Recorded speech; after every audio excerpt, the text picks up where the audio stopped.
하나님의 은혜가 함께 하시는 하루가 되시기를 바랍니다. 오늘 우리에게 주시는 하나님 말씀은 구약성경 예레미야 22장 1절에서 3절까지 말씀입니다. 여호와께서 이와 같이 말씀하시되 너는 유다 왕의 집에 내려가서 거기에서 이 말을 선언하여 이르기를 다윗의 왕 위에 앉은 유다 왕이여 너와 네 신하와 이 문들로 들어오는 네 백성은 여호와의 말씀을 들을지니라. 여호와께서 이와 같이 말씀하시되 너희가 정의와 공의를 행하여 탈취당한 자를 압박하는 자의 손에서 건지고 이방인과 고아와 과부를 압제하거나 학대하지 말며 이곳에서 무죄한 피를 흘리지 말라. 아멘. 사람은 태어나 그 나라 말을 배우고 역사를 배우며 성장합니다. 자기 출신에 실망하거나 배신감을 느끼는 경우도 있겠지만 적어도 다른 나라와 비교되는 상황이라면 자국을 응원하려 할 것입니다. 남왕국 유다는 북왕국 이스라엘이 망하는 것을 보았습니다. 북왕국은 큰 규모 말고는 자랑할 것이 없었습니다. 그에 비해 남왕국은 불과 2지파로 출발하였습니다. 남왕국 수도 예루살렘에는 솔로몬 성전이 있었습니다. 성전에는 언약궤가 놓여 있었습니다.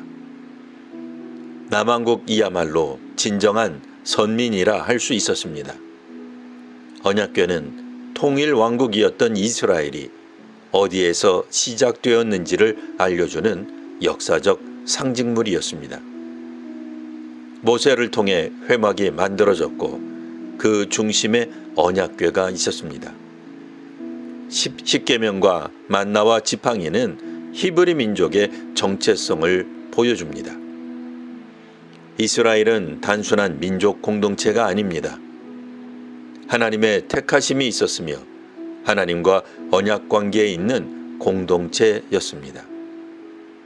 하나님의 말씀과 규례에 순종하는 신앙 공동체가 바로 이스라엘이었습니다.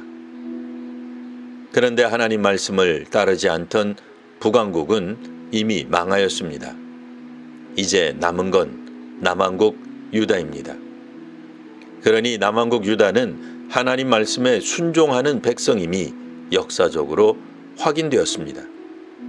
남왕국 사람들은 자신들이 속한 나라가 옳고 바르다 여겼습니다.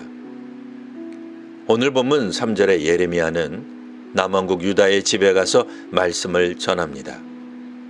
너희가 정의와 공의를 행하여 탈취당한 자를 압박하는 자의 손에서 건지고 이방인과 고아와 과부를 압제하거나 학대하지 말며 이곳에서 무죄한 피를 흘리지 말라.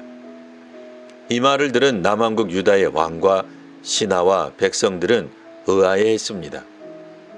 여긴 북왕국이 아닌데 지금 선지자가 잘못 말하고 있는 건 아닐까 생각하였습니다. 자신이 속한 사회와 집단은 언제나 옳다 여겼기에 예언이 잘못 적용되었다 여깁니다. 하지만 하나님의 예언 선포는 잘못되지 않았습니다. 남왕국 왕과 신하와 국민들은 이방인과 고아와 과부를 압제하고 학대하였습니다. 무죄한 피를 흘렸습니다. 남왕국은 분명 북왕국에 비하면 악하지 않습니다. 하나님을 섬겼고 말씀에 순종하였습니다. 하지만 지금은 북왕국과 다를 바 없었습니다. 예전 같았으면 정의와 공의를 행하지 않는 건 북왕국에 적용되던 말이었습니다. 압제와 학대는 남왕국 사람들과는 무관하였습니다. 그러나 지금은 남왕국 왕과 관리와 국민들이 들어야 할 말씀이 되었습니다. 우리 안에 있는 약함과 악함을 볼 수 있어야 합니다. 한때 정의로웠다고 여전히 정의로운 것은 아닙니다.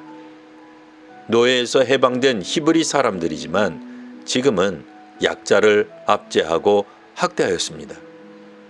하나님의 말씀에 언제나 순종하는 성도와 교회 위에 하나님의 은혜가 더욱 넘치시기를 기원합니다. 기도하겠습니다.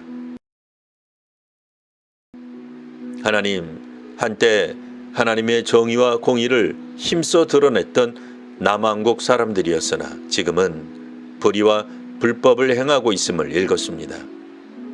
빼앗기는 사람들을 지켜주던 힘들이 이제는 빼앗는 권력이 되었습니다. 압제와 학대에 저항하던 이들이 폭력을 사용하고 있습니다. 그리고 우리가 속한 사회와 조직이 정말 하나님의 말씀에 순종하고 있는지 살피는 저희가 되게 하옵소서. 오늘 하나님 말씀에 순종하는 성도와 교회가 되게 하옵소서. 예수님 이름으로 기도합니다. 아멘.